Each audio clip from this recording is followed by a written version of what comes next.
құлақ салсой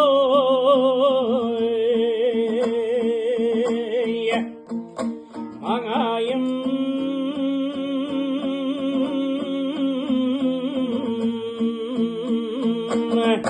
шырбасайын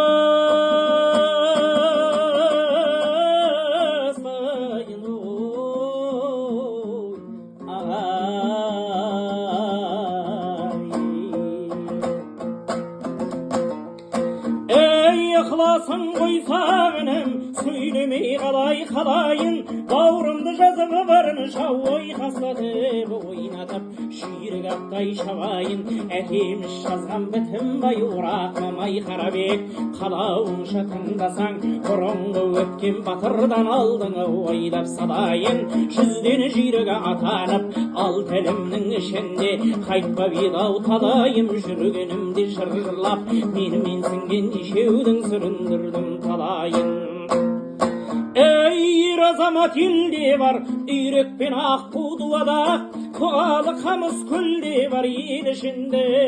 инелер жоқ жырау мен қас болатын неше алуан пенде бар тыңдасаң менің қанатым жастарым ғибрат алатын құдіретті сөзің менде бар орамал шаршау жабатын сақина сырға салатын құралай көзді жеңге бар жырауың барын аямас ықыласай үшін халқымның осы бүгін сіздерге жырлағаным жөн болар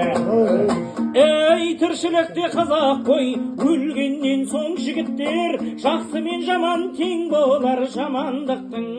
белгісі өз-өзінен тарынып несібесінен кем болар сөйтіп жүріп ақыры көрінгенге шем болар не қылайын көп айтып зейін қойып құлақ сала